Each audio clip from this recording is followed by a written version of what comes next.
They were not supposed to exist, at least not in the Viking sagas we are taught in school.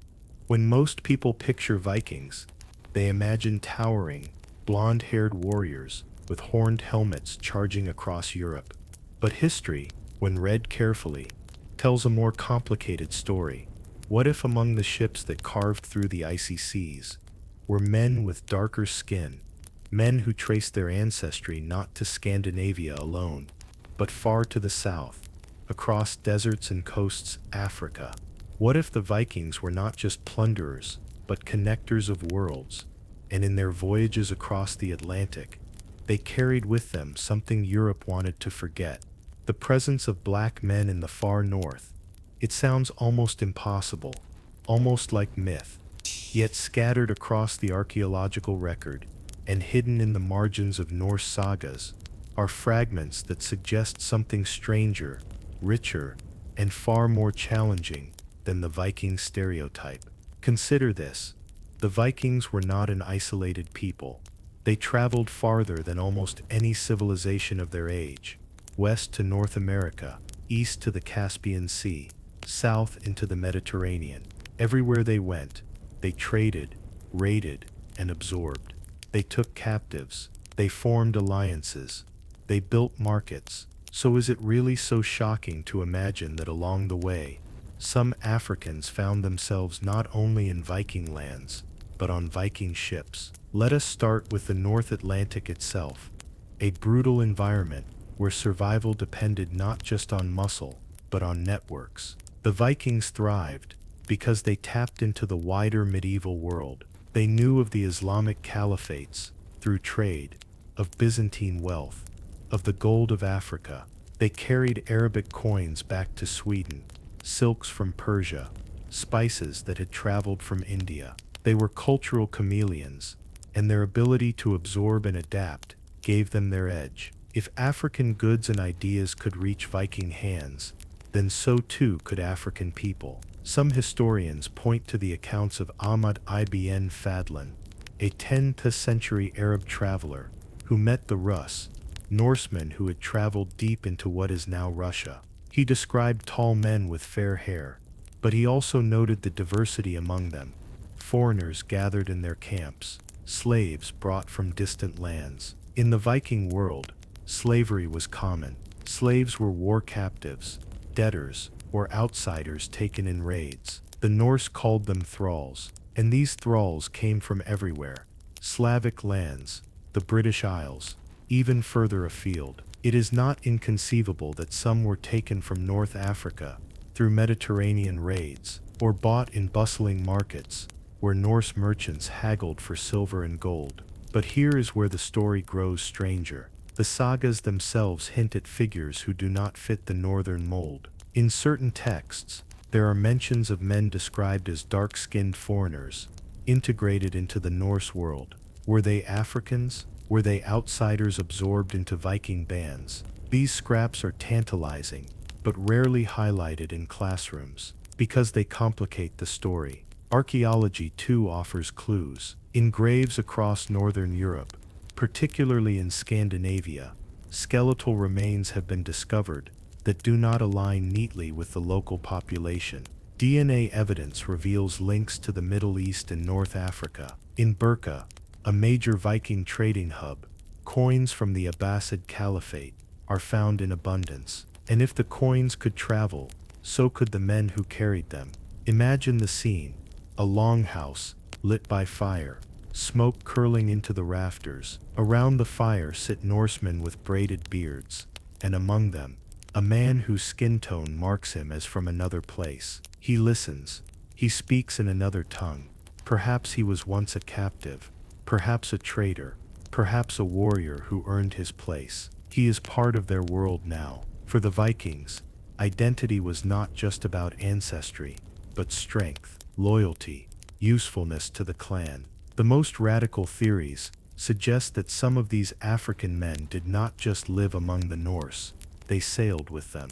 If Vikings could reach Vinland, what is now North America, then the possibility exists that black men stood on those same shores centuries before Columbus. The sagas tell us of strange encounters, of battles with Skrellings, the indigenous people of North America. But what if there were others among the Norse, whose presence is erased, not because it was impossible, but because it was inconvenient to the story later Europeans wanted to tell? Because make no mistake, the narrative of history is not neutral. When European empires in the 18th and 19th centuries painted the Vikings as their ancestors, they emphasized whiteness, purity, Nordic identity. The idea of black Vikings, or Africans, integrated into Norse society, clashed with the racial myths they were building, and so the fragments were downplayed, the evidence overlooked. Yet the record is there, waiting.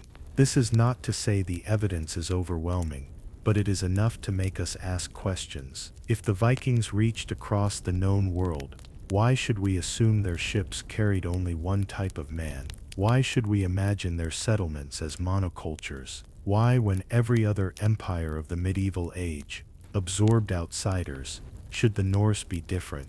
The Black Vikings of the North Atlantic may not have been common. They may not have led sagas or sat on thrones, but the idea that they were there, part of the story, is not fantasy. It is history peeking through the cracks, daring us to reconsider what we think we know. And once you open that door, the question is no longer were there Black Vikings, but rather why have we worked so hard to pretend there were not? To understand how Africans could have become part of the Viking story, we need to step back and look at the world the Norse inhabited. The Vikings were not living on an isolated northern island, disconnected from the rest of humanity. They were part of a web that stretched from the Atlantic coast of Ireland to the glittering palaces of Baghdad, from the icy fjords of Norway to the scorching markets of North Africa. The first thing to realize is that the Vikings were not only raiders, they were traders. Their longships carried not just warriors but goods, furs, amber, iron, and timber, flowing out of Scandinavia, exchanged for silver, silks, spices, and wine. The routes they followed connected them to the Islamic caliphates, which at the time controlled much of North Africa and the Middle East. These caliphates were wealthy, urban, and cosmopolitan, with sprawling markets where goods and people from across the known world could be found. We know the Vikings reached these places. Excavations in Sweden and Denmark have unearthed tens of thousands of Arabic silver coins, dirhams, minted in places as far away as Samarkand. These coins didn't just drift north on their own. They were carried by merchants, middlemen, or the Vikings themselves. Imagine a Viking trader walking through a North African bazaar, surrounded by Berbers in flowing robes, Arabs speaking in a dozen dialects, Africans from further south selling gold and ivory. The Norseman barters with silver taken from a raid in England, and leaves with goods, and perhaps with people as well, because people were part of this economy.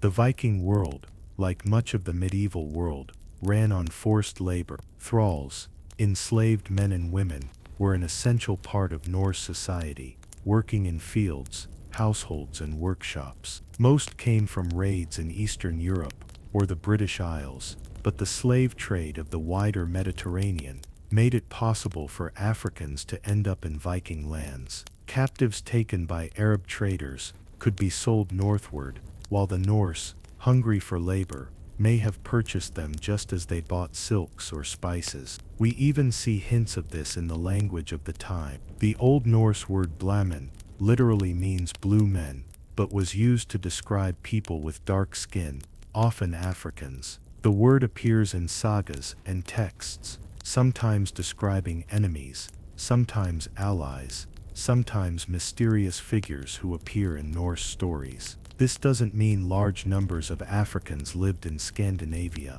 but it shows the Norse were aware of them, encountered them, and sometimes incorporated them into their world. Archaeology again gives us more than whispers. In places like Birka, Hedeby, and other major Viking trading hubs, skeletal remains have been found that show traits not typical of northern European populations. Some of the DNA evidence points to origins in the Middle East and North Africa. These individuals weren't just visitors, some were buried with Viking artifacts, suggesting they lived among Norse communities. Consider what this means. A Viking raid in Spain might capture Moors, who were then taken north as thralls. An African trader might be bought or captured in a market and carried to Denmark. Or more interestingly, an African mercenary might join a Viking band, fighting alongside them and earning his share of plunder. None of these scenarios is far-fetched.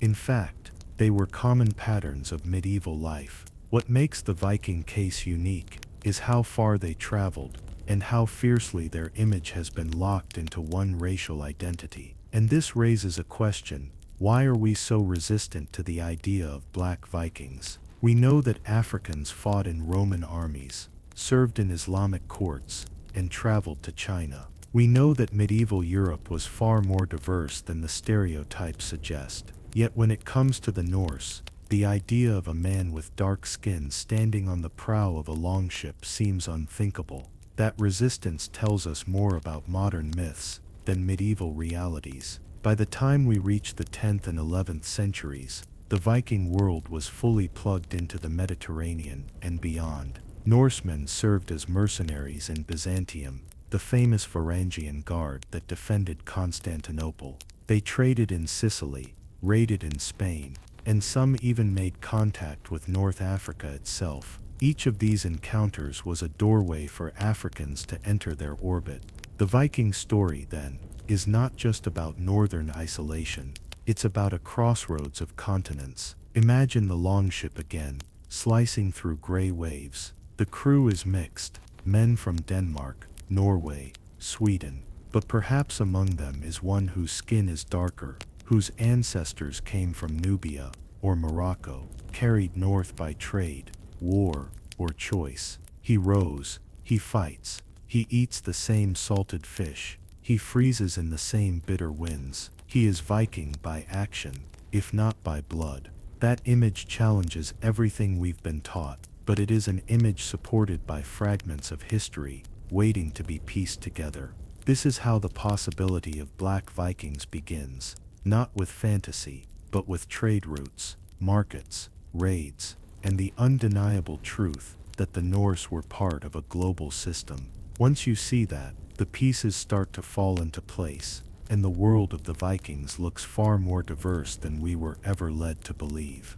The written record of the Viking world is thin compared to Rome, Greece, or the Islamic caliphates. Much of what we know comes from sagas, stories first passed orally, then written down in Iceland, centuries after the Viking Age ended. These sagas are mixtures of history, legend, and myth, often blurring the line between fact and imagination, but hidden in their verses are tantalizing glimpses of figures who don't fit neatly into the blonde-haired, blue-eyed Viking mold. One of the most intriguing references is to the Blámenn. In Old Norse, this word literally translates to blue men, but it was a poetic way of describing people with very dark skin. In different sagas, Blámenn appear as warriors, mysterious strangers, or even supernatural foes. They are often outsiders, sometimes feared, sometimes respected. To later European readers, these descriptions were exoticized or dismissed as pure invention. But what if they weren't? What if these passages preserved real encounters the Norse had with Africans, either in their own lands or during travels abroad? Take Orstein's Hatter Skelks, the tale of Thorstein Shiver. In this story, Norse heroes battle against Blámenn, described as fierce warriors from distant lands. Another saga, Olaf's Saga, Tryggvasonar, speaks of Blámenn encountered during voyages. These references are scattered, often vague, but they suggest that the Norse were not only aware of dark-skinned peoples, but saw them as worthy of being woven into their storytelling. Of course, skeptics argue these were mythological others, symbolic enemies invented to make the sagas more dramatic. Yet history tells us that sagas often mixed reality with exaggeration. The Greenland Saga, for example, mentions Vinland, a land to the west, where Norse explorers met indigenous people. For centuries, scholars dismissed it as myth, until archaeological evidence at Lansog Meadows in Newfoundland confirmed Norse settlement in North America. What was once considered legend turned out to be history. Could the same be true for the Blámenn? If we accept that the Vikings encountered Africans through trade, war, or slavery, then their appearance in sagas is not far-fetched. In fact, the very way they are described, as warriors, enemies, or mysterious allies, suggests they were not unknown. The sagas did not invent people out of thin air.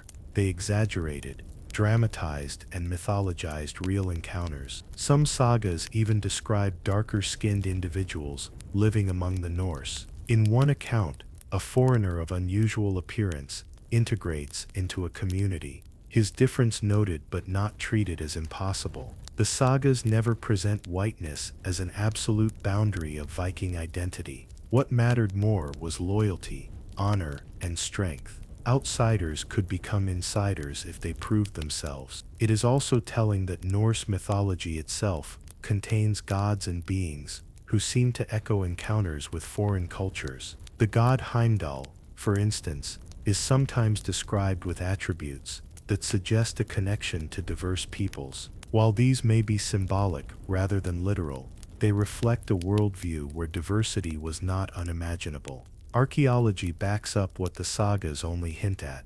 Consider the burial of an elite warrior at Birka in Sweden, long assumed to be a typical Norseman. Recent DNA testing revealed not only that the warrior was female, but that she had genetic markers linking her to regions far outside Scandinavia. Other remains show connections to southern Europe and even North Africa. If the Viking elite themselves could be diverse, why would their sagas not record encounters with equally diverse peoples? We also have evidence of Africans in Europe during the Viking Age. Moorish Spain was a thriving hub of knowledge and trade. The Vikings raided its coasts and sailed its rivers. In 844, Norse ships attacked Seville, clashing with Muslim forces that included African soldiers. Imagine the sight: Scandinavian raiders storming a city defended in part by men from across the Sahara. Some of those captives may have been taken north,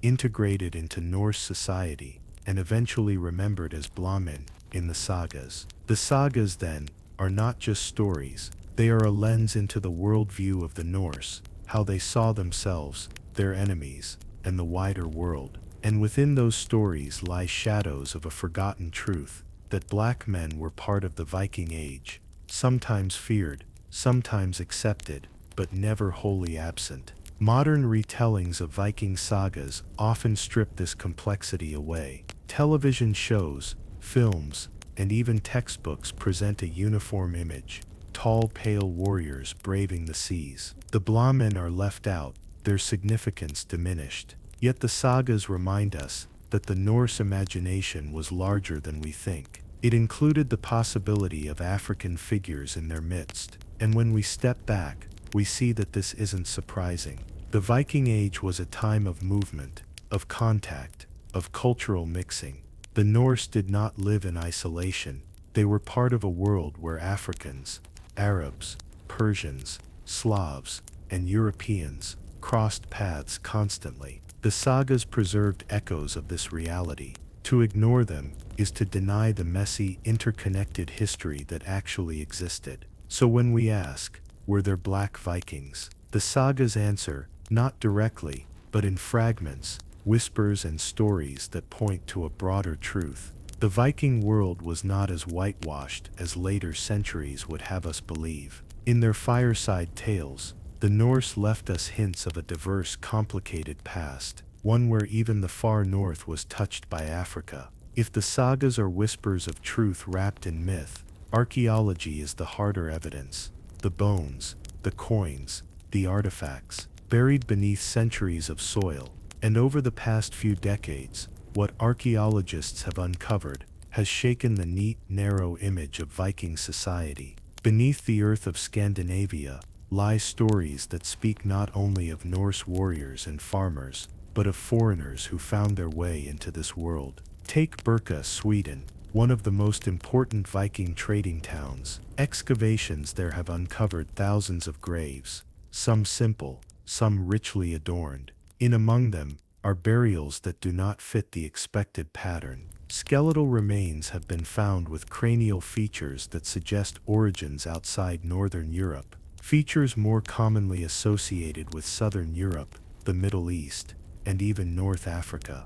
DNA testing has confirmed some of these suspicions. A handful of individuals buried with Viking goods, in Viking fashion, were not genetically Scandinavian at all. They were foreigners, but they were treated in death as members of the community. This is a crucial point. It is one thing to imagine Africans passing through Viking lands as captives or traders. It is another to see them buried with honor, weapons, or jewelry, integrated into the cultural practices of their hosts. These were not nameless outsiders. They were Vikings in life, or at least accepted as such by those who buried them.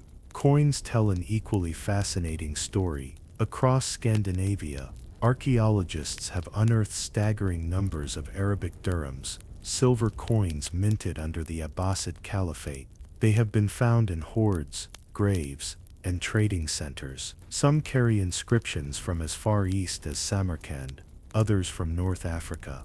Their sheer number shows the scale of Norse trade. But these coins also raise questions. If coins traveled that far, why not people? If goods could move across thousands of miles, why not the men and women who carried them? In Hiddeby, a bustling Viking port in modern-day Germany, evidence of multicultural life is undeniable. The settlement was home to traders from across Europe, the Middle East, and beyond. Excavations reveal not just foreign goods, but foreign practices, burial styles, religious artifacts, and even dietary traces that suggest outsiders lived and died there. A melting pot, centuries before the modern term existed. It would be strange if Africans were absent from this mix, especially given the known trade networks linking the Mediterranean and North Africa to Northern Europe. And then there are the runestones. Most runestones commemorate fallen warriors or notable families,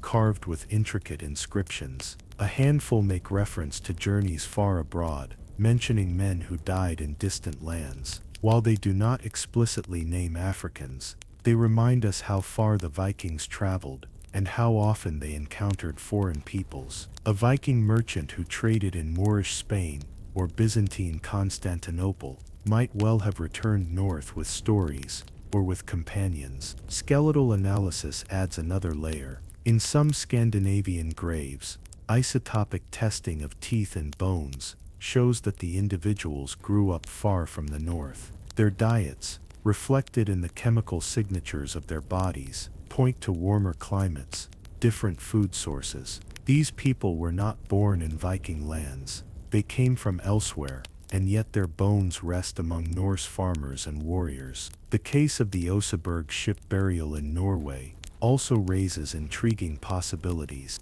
Two women were buried in a richly decorated longship, surrounded by treasures. While their ancestry is debated, some scholars argue that at least one of them may have had foreign roots. If true, it suggests that outsiders could rise to prominence, even be honored in one of the most spectacular Viking burials ever discovered. Perhaps the most compelling finds are small, easily overlooked details. A single bead made of African glass, found in a Scandinavian grave. Ivory traced back to sub-Saharan Africa. Silk fragments that once traveled along desert caravans before reaching a Norse settlement. Each piece is a thread, and together they weave a fabric of connection between Africa and the Viking world. None of this proves that there were large numbers of black Vikings leading raids across Europe, but it does prove something equally important, that Africans were not strangers to this world.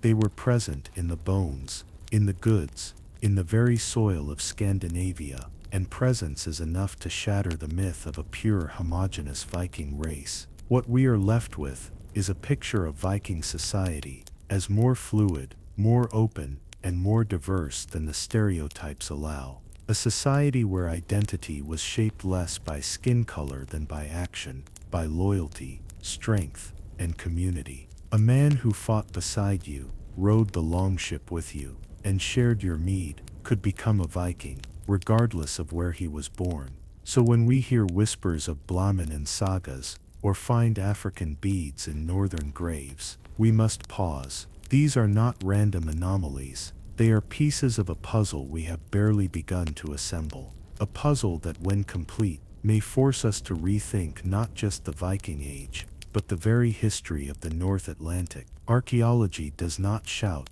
it whispers, but the whispers are getting louder, and together they point to a truth that is hard to ignore. The Viking world was never as simple as we were told. It was vast, it was connected, and within it walked men and women from Africa.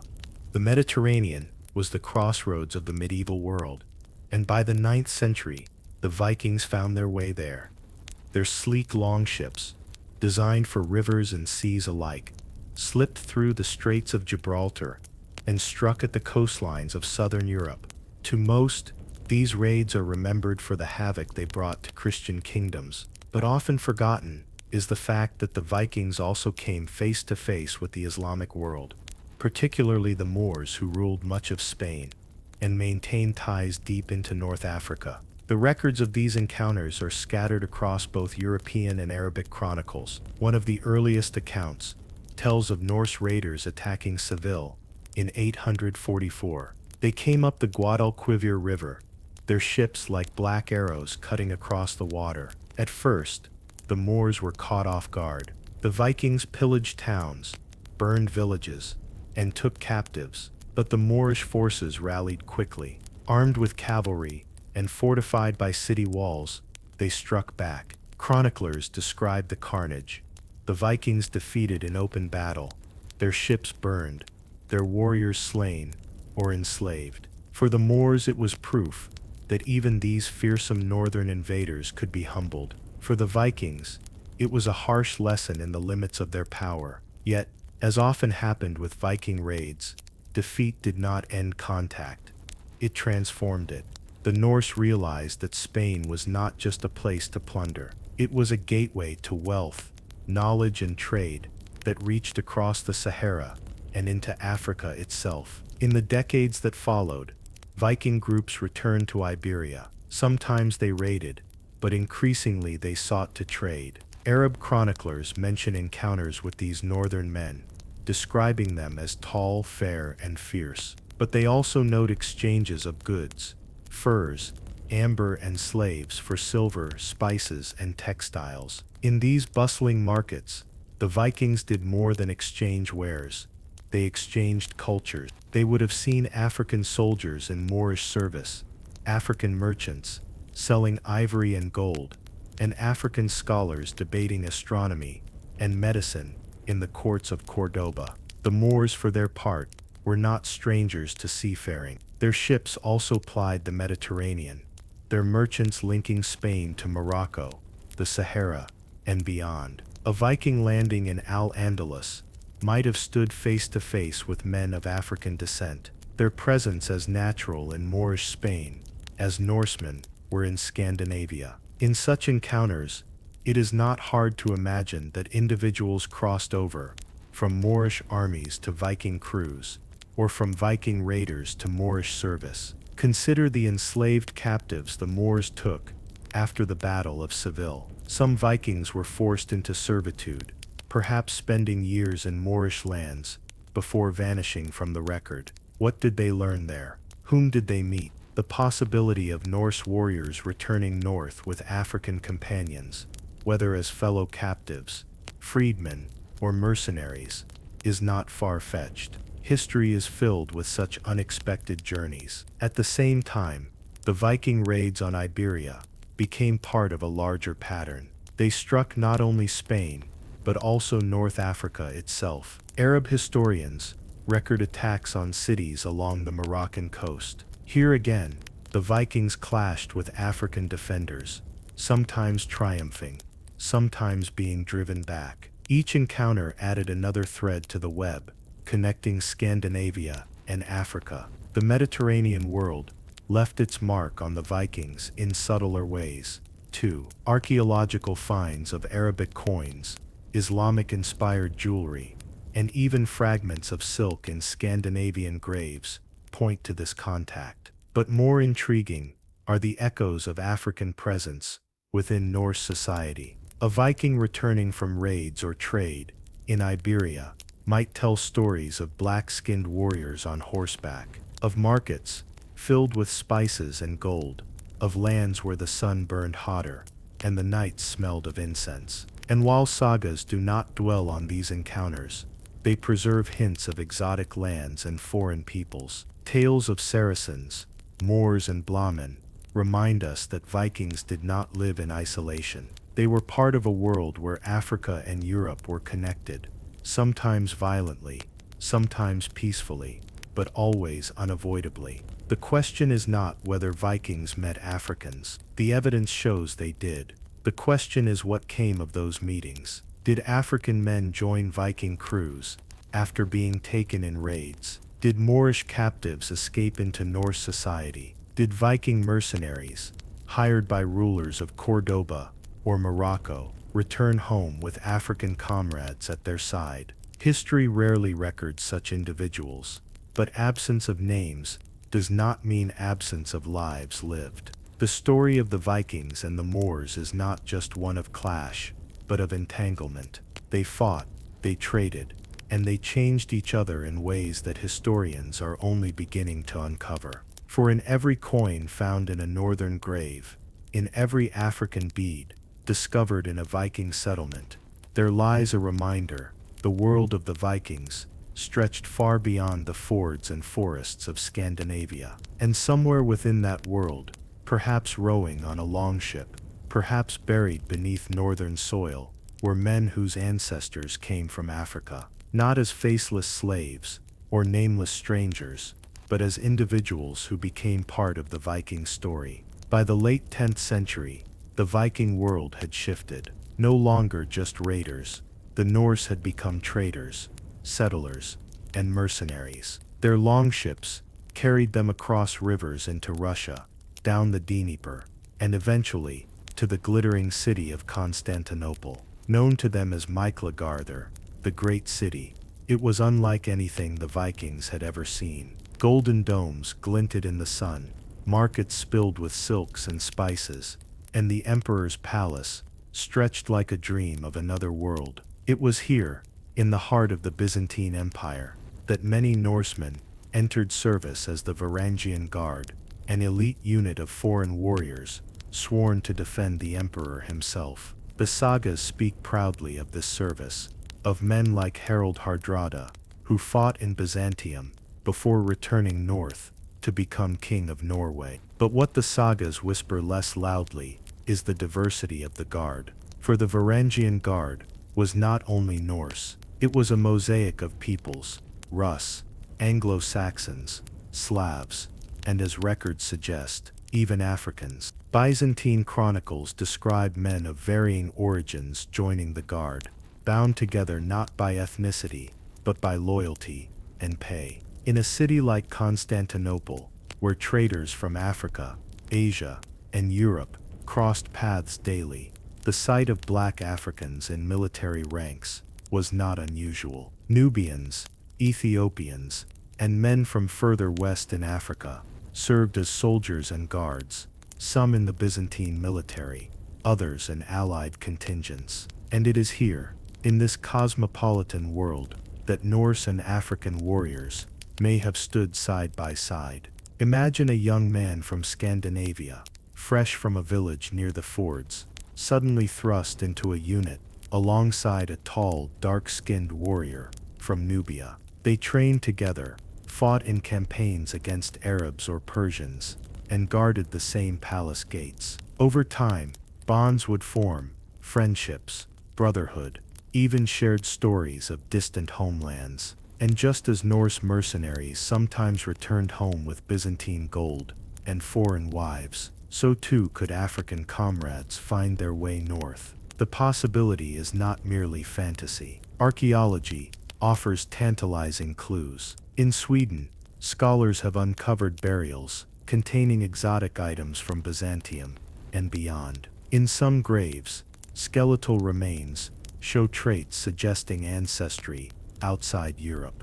While exact origins remain debated, They hint at a Viking Age, far more diverse than the stereotype of blonde-haired, blue-eyed raiders. The Varangian Guard became legendary for their loyalty and ferocity. When emperors feared treachery from local troops, it was the Varangians who stood firm.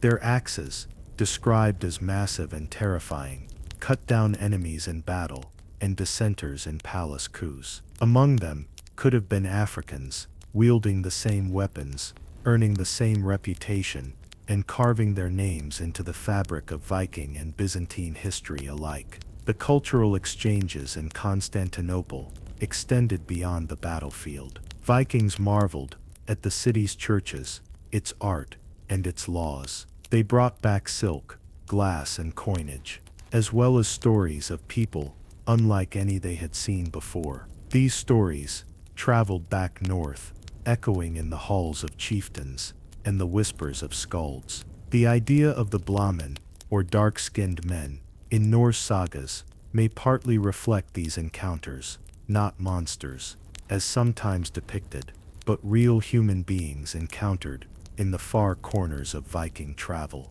Some sagas even hint at marriages between Norsemen and foreign women in Constantinople. If so, what of their children? Could a lineage combining African and Norse blood have returned to Scandinavia, growing up not in the deserts of Nubia, but in the pine forests of Sweden? Such questions stir the imagination and challenge the simplistic image of Viking homogeneity. The Byzantine connection also extended Viking horizons toward Africa itself. Through Byzantine and Arab intermediaries, Norse traders gained access to ivory, gold, and slaves transported across the Sahara. Some Vikings may never have set foot in Africa, but African goods and people entered their world all the same. And through the Varangian Guard, it is not impossible that Africans themselves traveled north, their stories woven into the unrecorded chapters of Viking life. Historians often focus on the clash between civilizations, but what's equally powerful is the quiet blending that happens in places like Constantinople. Here, the Norse and the Africans did not merely fight each other, they fought alongside each other, shared meals, guarded emperors, and perhaps even called each other brothers. And yet, this possibility has long been overshadowed by narratives that paint the Viking Age in stark Nordic tones. To admit that Africans could have been Vikings, or at least lived among them, complicates myths of purity and isolation. But history, as always, is more complex than myth. The Varangian Guard shows us a world where a black man could stand in Viking ranks, not as an outsider, but as a comrade. The forgotten black Vikings may not be mentioned in school textbooks, but their presence lingers in the artifacts, the chronicles, and the very cosmopolitanism of the medieval world. For in Byzantium, where East met West and North met South, the Vikings were not just warriors from frozen lands. They were part of a global story, one that included Africa at its heart. The image of the Viking has been fixed in the popular imagination. Tall, fair-skinned, blue-eyed, a people carved from the cold stone of Scandinavia. But archaeology and genetics have begun to chip away at that myth. For while many Vikings did fit that description, not all of them did. And hidden in the bones, in the soil, and in the sagas are traces of a more diverse story.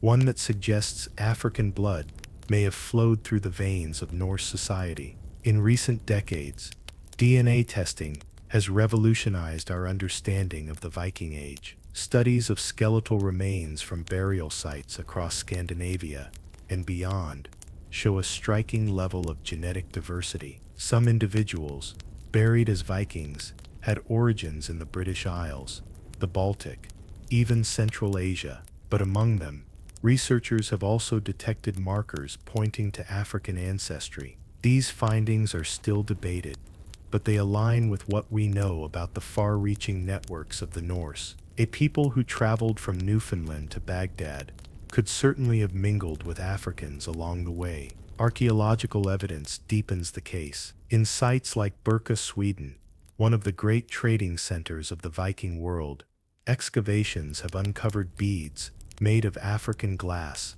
coins minted in North Africa, and ivory carved from African elephants. These items did not arrive by accident. They reflect the trade links that carried not just goods, but people across continents. Where goods travel, so do cultures, and so do individuals. It is not hard to imagine African merchants, servants, or even free settlers arriving in Viking towns, their lives blending into the fabric of Norse society. Some scholars point to sagas as another window into this possibility. Though written down centuries after the Viking Age, the sagas preserve oral traditions that contain hints of encounters with darker-skinned peoples. One recurring figure is the Blámenn, a term that literally means blue men, but was often used to describe people of African or darker complexion. In some tales, they are portrayed as fearsome warriors or strange outsiders. In others,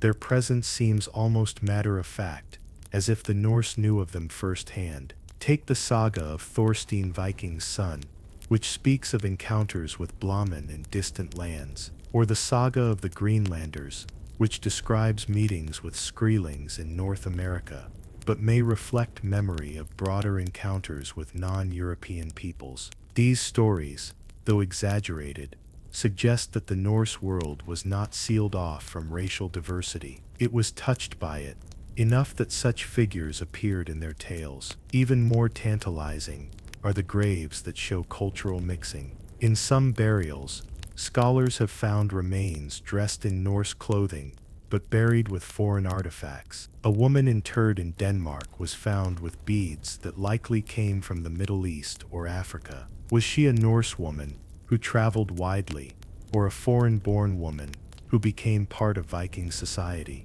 The evidence doesn't say, but the possibility of African ancestry remains open. Skeletal analysis has added further layers. A handful of Viking Age skeletons in Scandinavia and Britain show cranial features that suggest ancestry outside of Europe, possibly including African lineage. These cases are rare, but they reinforce the picture of a Viking world more interconnected than we once believed. And though it is tempting to see these individuals as exceptions, history tells us that such exceptions are often more common than we imagine. What does it mean if Africans lived among the Vikings? It means that Norse society was not as homogeneous as we think. It means that the children of African men and Norse women, or vice versa, could have grown up speaking Old Norse, worshipping Thor and Odin, and sailing on longships. It means that the face of a Viking could be darker than the sagas usually describe. This challenges the nationalist mythologies that have grown around the Vikings, especially in modern times. White supremacist groups have long seized on the image of the pure Nordic warrior as a symbol of racial pride, but the truth undermines that fantasy. The Vikings were global. They absorbed influences from Ireland, Russia, Byzantium, and yes, Africa. They were not a static people frozen in amber, but a dynamic one shaped by contact, trade, and exchange. One particularly striking find comes from York in England, once a major Viking stronghold. Archaeologists unearthed remains with isotopic evidence, suggesting origins far from Europe. Some scholars have argued that at least one individual may have come from Africa, or descended from Africans brought north through trade. In a Viking city filled with Irish captives, Saxon settlers, and Scandinavian elites, an African presence would not have been shocking.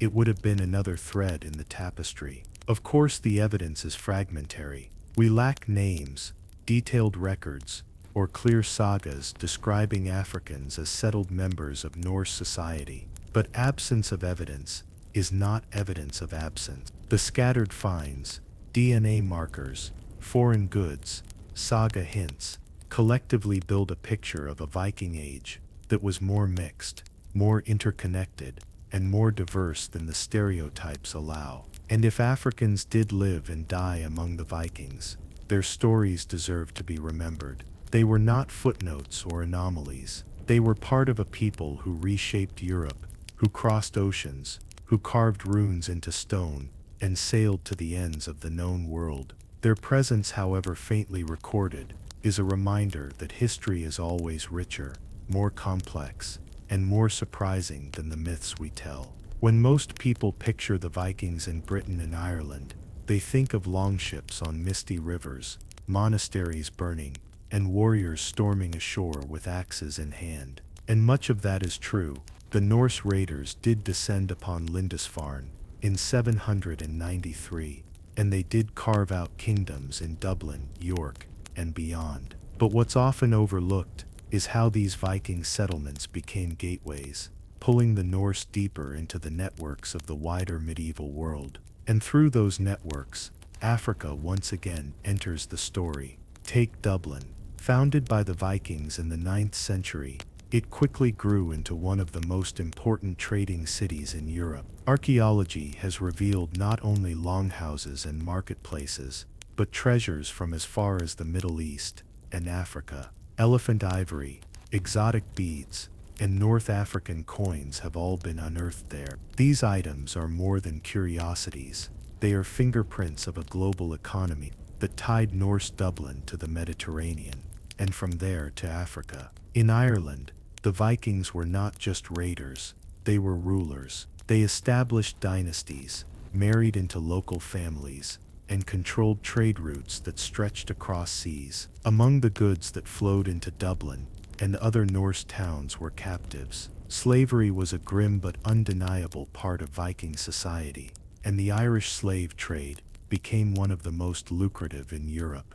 Captives from Britain, Ireland, and beyond were bought and sold, carried on longships, and absorbed into Viking households. It is within this grim system that Africans may have entered Norse society. The Islamic slave trade, centered in North Africa and the Middle East, funneled captives across the Mediterranean and into Europe. Some of these individuals made their way into Christian kingdoms, where Viking raids and trades could have brought them further north. Others may have arrived in Ireland through Moorish and Andalusian connections, eventually finding themselves in Viking Dublin. But not all Africans in Viking Dublin would have been captives. Merchants from Moorish Spain and North Africa had reasons to trade directly with Norse markets, bringing textiles, spices, and precious metals. Chroniclers in Europe noted the presence of Saracen traders in Christian lands,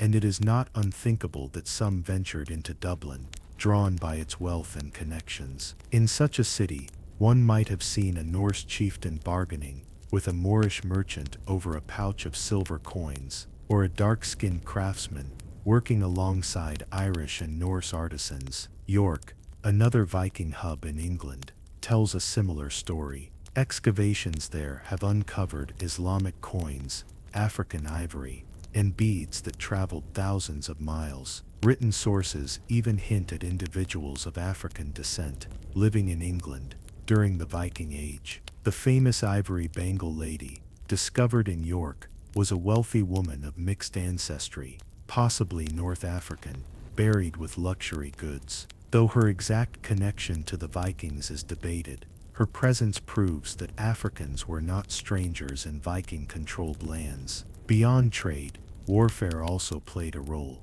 The Norse hired mercenaries, and occasionally served as mercenaries themselves. If African men had been integrated into European armies, whether in Spain, France, or the Byzantine Empire, it is entirely possible that some crossed paths with Vikings in Britain or Ireland. Bonds forged in war often led to new lives in foreign lands. Cultural exchange left its mark as well. Norse sagas tell of voyages to Ireland and Britain filled with strange encounters, exotic goods, and foreign warriors. The Blámenn, mentioned in some sagas, may reflect memories of dark-skinned individuals met in these regions, their presence woven into the mythic fabric of Viking storytelling. And while such descriptions often carry exaggeration, they point to a world where diversity was not unknown, but familiar enough to inspire narrative. The integration of outsiders into Viking society was not unusual. Captives could rise to freedom, foreigners could marry into clans, and skilled individuals could gain status. If Africans entered Viking Dublin or York, their children could have grown up speaking Old Norse, learning the rhythms of the sagas, and rowing longships out to sea. These mixed lineages, though invisible in most chronicles, may still echo in the DNA of people today. What makes the Viking presence in Britain and Ireland so crucial is how it opened the North to global connections. The Norse did not simply raid and leave. They stayed, built cities, and tied themselves into networks that stretched as far as Africa. And through those networks, the possibility of African Vikings becomes not only plausible, but probable. The Vikings of Dublin and York were not isolated marauders. They were cosmopolitans, blending Norse traditions with Irish, English, and even African influences. Their settlements were melting pots, where silver from Baghdad might change hands beside ivory from Africa, and where people of many origins lived, worked, and died together. This forgotten complexity shatters the myth of a Viking Age, defined only by Nordic blood. Instead, it reveals a society that was global before the word existed. A society where an African man might fight beside a Norse warrior, or an African woman might raise children in a Viking household. A society where the North Atlantic, rather than being a barrier, became a bridge. The Viking spirit was restless. It was not enough to raid coasts or rule cities. The Norse longed to push further into lands no one else dared to claim. By the 9th century, their ships had carried them beyond the familiar shores of Britain and Ireland, into the windswept reaches of the North Atlantic, first Iceland, then Greenland, and finally Vinland, a place many today believe to be North America. These expansions tell a story of daring, survival, and resilience. But they also raise a provocative question. Could Africans, through the web of connections that bound the Viking world together, have reached even these distant outposts? The story begins in Iceland.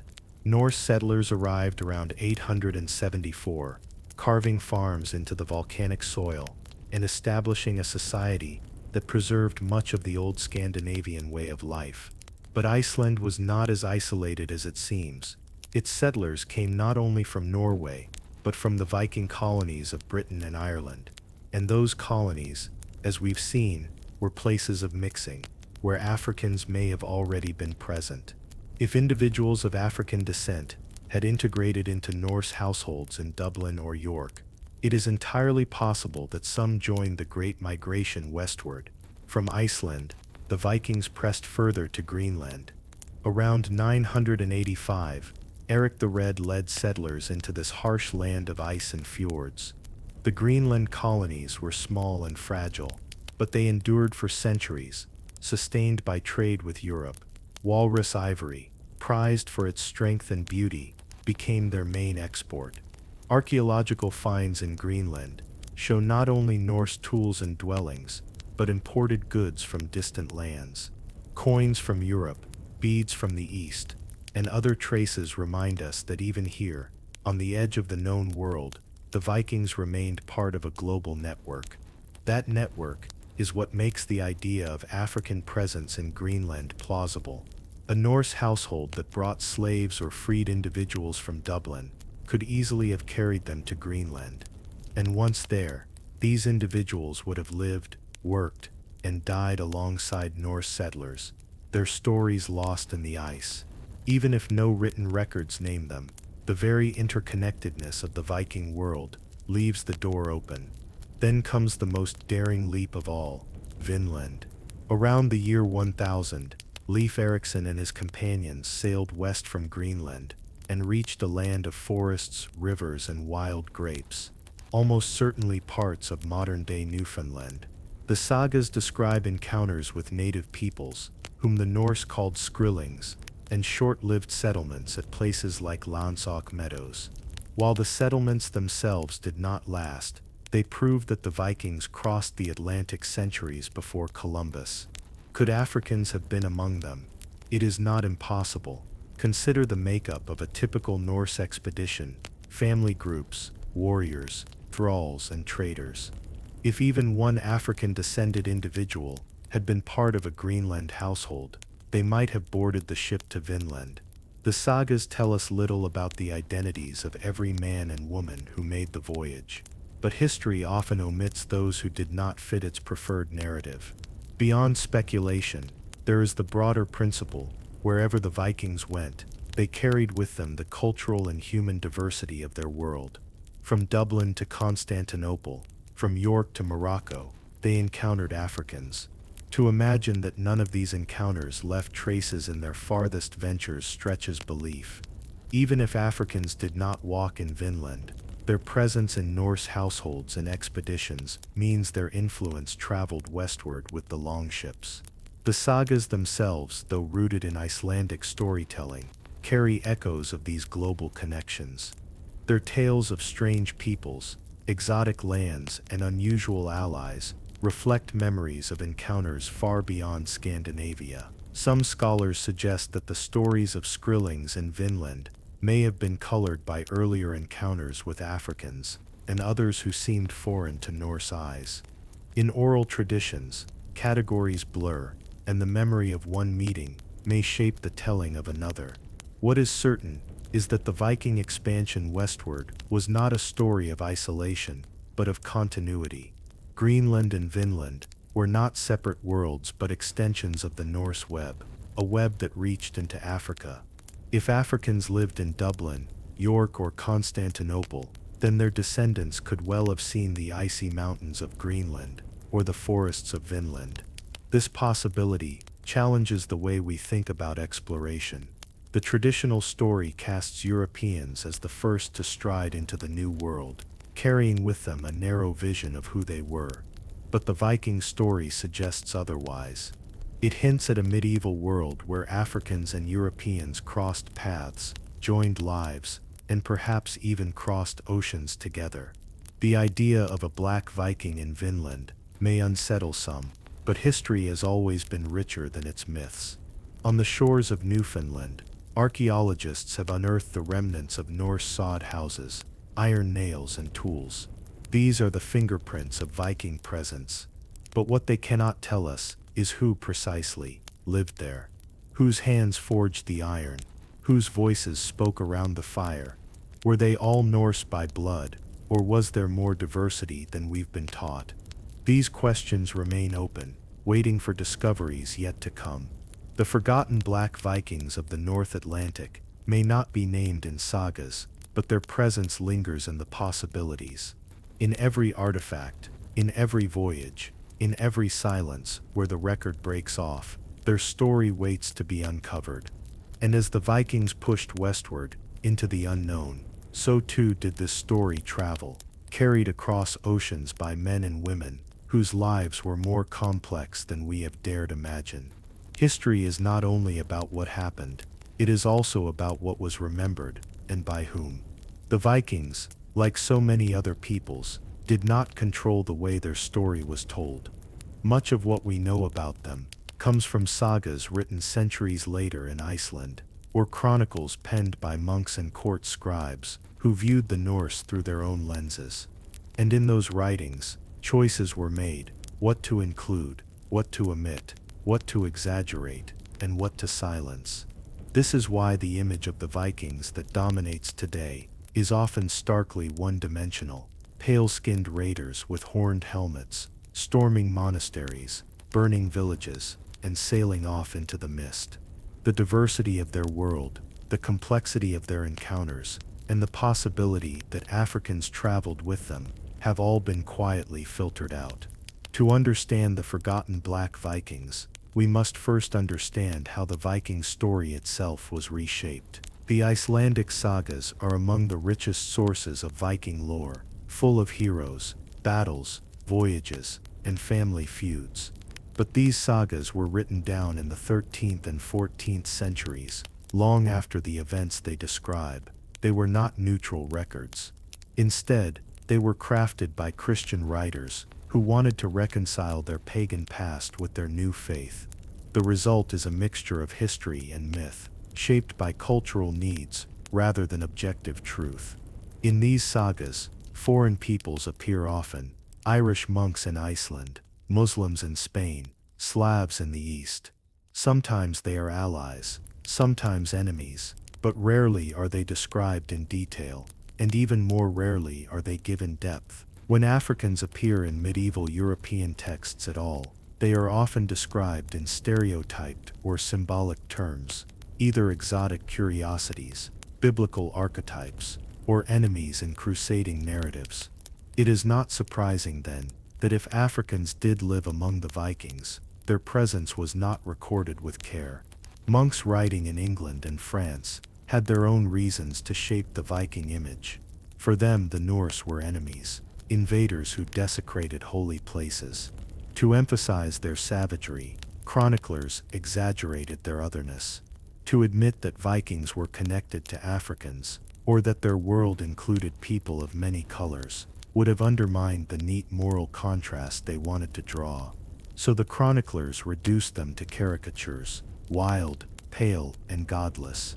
The later rediscovery of the Vikings in the 19th century reinforced this narrow vision. During a period when Europe was enthralled with nationalism, race theories, and imperial ambition, scholars and writers recast the Vikings as heroic ancestors of Northern Europe, a pure white lineage that fit perfectly into their racial hierarchies. In paintings and novels, the Viking was tall, blonde, and brutal, a symbol of Aryan vigor. Any hint of diversity, any possibility of Africans in their midst, was erased to preserve this myth. Yet archaeology continues to challenge this narrative. Graves with exotic goods, coins from as far as North Africa, and DNA evidence of diverse ancestry hint at a world more mixed than the textbooks once admitted. The truth is that medieval Europe was not isolated, it was a crossroads, and the Vikings were among its greatest travelers. The silence about Africans in Viking sources says less about reality than it does about who held the pen.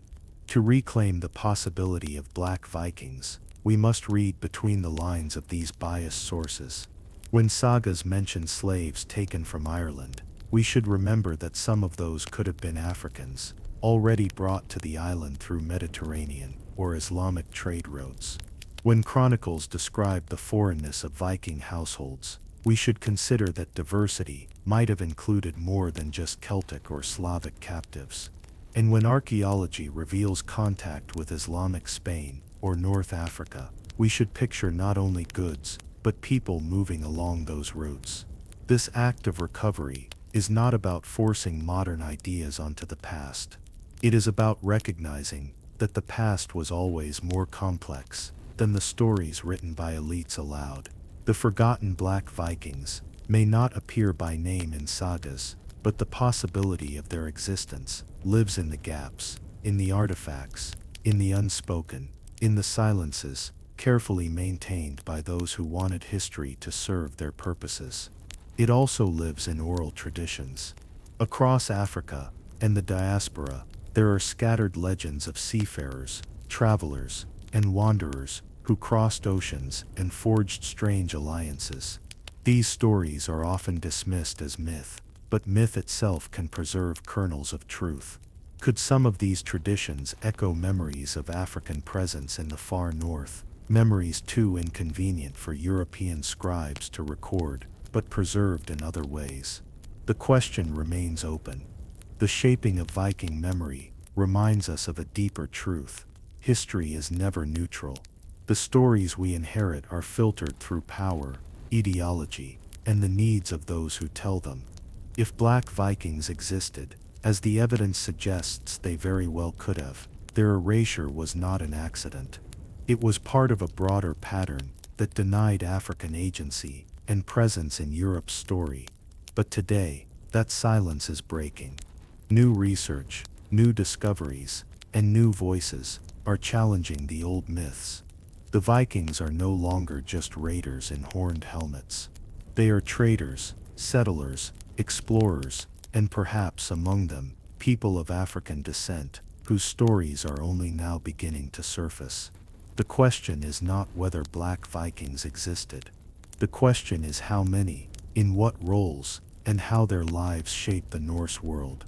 To answer that, we must continue to dig, to question, and to listen to the silences as much as the words.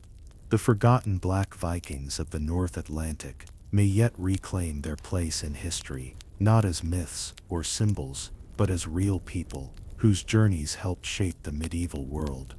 When we talk about history, it's easy to think of it as something sealed off in the past, eats, names, events buried in textbooks. But history is not just about what happened. It's about how those stories ripple forward, shaping who we think we are. The idea of Black Vikings may seem radical, even shocking, but its implications stretch beyond medieval ships and sagas. If Africans truly lived, fought, and thrived alongside the Norse, then their legacy lingers not only in bones and artifacts, but in memory, imagination, and the way communities today reclaim lost heritage. For centuries, the narrative of the Viking Age was tightly controlled. The image of blonde, blue-eyed warriors became a symbol of Nordic pride, a cultural myth reinforced by operas, paintings, and even modern political movements. But in the African diaspora, stories of forgotten Black presences in unexpected places have long been sources of strength and identity. From the Moors in Spain to possible Africans among Native American communities, every revelation of a hidden African presence chips away at the myth that Europe was ever purely white. The possibility of Black Vikings belongs to this same lineage of rediscovery. Imagine the power of this story for descendants of enslaved Africans in the Americas. For centuries, their history was reduced to bondage and suffering, their African roots severed, their dignity stripped by systems that denied them a noble past. But what happens when you discover that your ancestors may not only have survived, but also navigated the stormy seas of the North Atlantic, forging alliances with Norse chieftains and influencing the world's most legendary seafarers? It reframes identity, offering a counterweight to centuries of erasure. In the 20th century, the rise of Afrocentric scholarship created new space for these kinds of stories. Thinkers like Cheikh Anta Diop and Even van Sertima pushed back against Eurocentric history, showing how Africans contributed to global civilization long before colonialism. Van Sertima, in particular, argued in They Came Before Columbus that Africans reached the Americas before Europeans, bringing crops, ideas, and technology. While his work was controversial, it sparked a movement, the determination to reclaim Africa's role in the world. The possibility of Black Vikings fits naturally into this Afrocentric framework. It also fits into cultural memory. In music, literature, and film, the African diaspora has long reimagined its place in history. Reggae and Rastafarian traditions speak of Zion, exile, and return, themes not unlike those that echo in Viking sagas. Hip-hop artists reference kings, warriors, and forgotten empires, flipping history into art that empowers the present. To bring Black Vikings into this cultural vocabulary is to expand the palette of imagery that speaks to resilience and survival. Some scholars argue that the African diaspora has always created what anthropologist Paul Gilroy called a Black Atlantic, a shared identity that transcends borders, forged through migration, displacement, and imagination. The Vikings were also an Atlantic people, sailing its stormy waters, shaping its shores. If Africans and Norse truly traveled together, then the Black Atlantic began not in the slave ships of the 16th century, but centuries earlier, with free men and women crossing waves in dragon-prowed longships. That possibility ties diaspora identity to an even older, deeper oceanic legacy, but the legacy of Black Vikings also challenges Europe itself. For modern Scandinavia, grappling with multiculturalism and immigration, the idea of Africans as part of Viking history disrupts nationalist myths of racial purity. It suggests that the North was never as isolated as people want to believe, and that diversity is not a modern intrusion, but part of the region's oldest stories. This is not about rewriting history for political purposes. It's about widening the lens to see a past that was always more complex than the myths. There are hints of this cultural shift already. Museums in Sweden, Denmark, and Norway have begun to highlight the global connections of the Vikings. Coins from Baghdad, silk from China, artifacts from North Africa. Public debates flare when exhibitions include depictions of Vikings with darker skin tones, sparking outrage from those who cling to the myth of whiteness. But these debates themselves show how powerful the narrative is.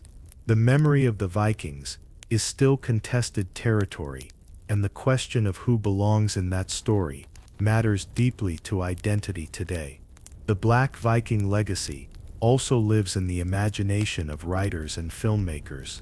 Historical fiction and fantasy worlds often draw on Viking imagery, but increasingly, creators from the African diaspora are reclaiming these spaces.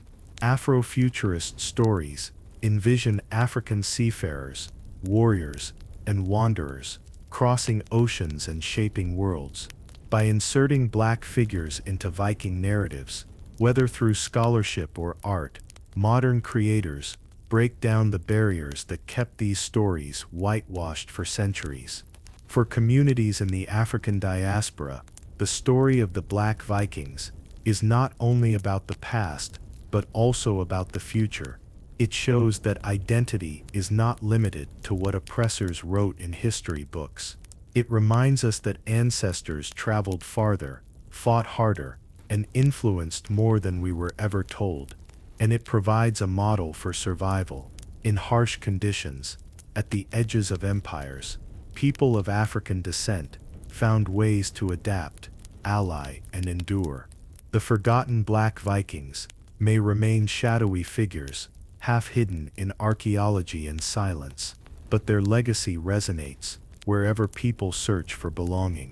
In schools, in music, in activism, their story becomes a weapon against invisibility. By reclaiming them, we reclaim not only history, but also the imagination, the ability to see Africans not as footnotes, but as central players in the world's greatest sagas. Their presence reminds us that history is not linear, nor is it closed.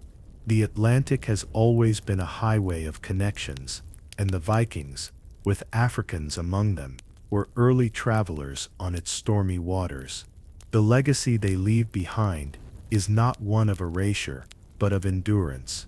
Proof that memory, though twisted and buried, can resurface when people demand to know the whole story. The story of the forgotten Black Vikings is not one of certainty, but of possibility. It is a story carved out of fragments, a bone in a grave that suggests foreign ancestry, a coin minted in North Africa, found deep in the soil of Sweden, a saga that hints at strangers with unfamiliar skin. Alone, each fragment could be dismissed. Together, they whisper a different truth. The world of the Vikings was far more diverse, more interconnected than we were ever told. What makes this story so powerful is not only the chance that Africans stood on the decks of longships or walked the fjords of Norway, but what that possibility means for us today. For centuries, Europe built its identity on the myth of purity, on the idea that the North was a sealed world of pale warriors, untouched by foreign influence. But the artifacts prove otherwise. The Vikings traded with Arabs, battled Irish kings, settled in North America, and may very well have welcomed Africans into their ranks. To accept that truth is to accept that history itself is a tapestry, woven from countless peoples, colors, and cultures. The erasure of Black Vikings was not an accident, it was part of a larger pattern, the systematic removal of Africans from the narrative of world history. When the Moors ruled Spain, Their contributions to science and architecture were downplayed. When Africans sailed the Atlantic before Columbus, their voyages were dismissed as myth. And when African presence is found in Viking sites, it is explained away as anomaly or coincidence. The pattern is clear. The presence of Africa, in the heart of Europe's story, has been silenced again and again. But silence cannot last forever. Each new discovery, each re-evaluation of the evidence, breaks the wall a little more. In recent years, the public has begun to challenge the myths of Viking purity. Images of Vikings, with darker skin tones, in museum exhibits, have sparked debate and outrage, but they also reveal something deeper. People know that the truth of the past matters. It shapes how we see ourselves, and who we imagine we can be. The forgotten Black Vikings remind us that identity is not a fixed thing handed down by textbooks. It is a living dialogue between past and present, between evidence and imagination. If Africans were among the Vikings, then their descendants today inherit not just chains and suffering, but also sails and swords, voyages and victories. They inherit a legacy of survival at the edges of the world, where seas were cold and the nights long, but where new communities were forged. And what of the Vikings themselves? Their legend endures not only because they were raiders, but because they were explorers. They reached Greenland, Iceland, Vinland. They bridged Europe and Asia, the Arctic and the Mediterranean. If Africans were with them, then the Viking Age becomes a story not of isolation, but of connection, a moment when the Atlantic world was born centuries before Columbus. The Black Vikings become symbols of that truth, that history is global, not local, and that no people's story is theirs alone. There is also a lesson here about the power of myth. For hundreds of years, the image of the White Viking was used to fuel nationalism, racism, and the idea of European superiority. But myths can be rewritten.